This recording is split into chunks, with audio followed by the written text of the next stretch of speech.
Sat Narkoba Polres Buleleng tangkap satu orang pelaku penyalahgunaan narkotika. Pelaku diamankan saat hendak mengambil satu paket sabu di sebuah tempat di Kelurahan Penarukan, Singaraja, Bali. Komang Adiana alias Koming tidak berkutik saat diamankan tim opsional Sat Narkoba Polres Buleleng pada pekan lalu. Pria 32 tahun warga Kelurahan Panarukan, Singaraja ini diamankan polisi setelah kedapatan mengambil satu paket sabu-sabu seberat 0,75 gram dari sebuah tiang listrik. Satu paket sabu tersebut dibeli Koming sebesar 1,5 juta rupiah. Kasat Narkoba Polres Buleleng, AKP Ketut Suparta menjelaskan bahwa kuat dugaan Koming merupakan salah satu pengedar yang aktif di kota Singaraja. Namun hingga saat ini polisi masih melakukan penyelidikan atas tertangkapnya tersangka Komang Adiana.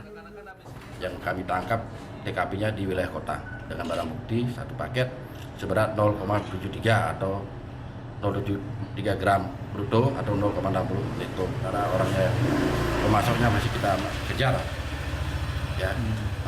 Inisialnya Pak D, ya, masih kita kejar. Ini jaringan Denpasar. Ini pengguna? Ya, sementara dia hasil penyelidikan kami dia akan digunakan sendiri, ya. Komang Adiana alias Koming mengakui mendapatkan barang haram tersebut dari salah seorang temannya yang dikenal di Denpasar. Proses transaksi narkoba ini pun selalu dilakukan melalui WhatsApp. Aksi penyalahgunaan narkoba ini telah dilakukan Koming sejak 6 bulan silam lantaran untuk kuat begadang nonton film. Dari tangan pelaku, polisi mengamankan satu paket sabu, handphone, serta satu bungkus rokok. Atas perbuatannya, Komang Adiana terancam hukuman 12 tahun penjara. Putu Wijana melaporkan untuk NET.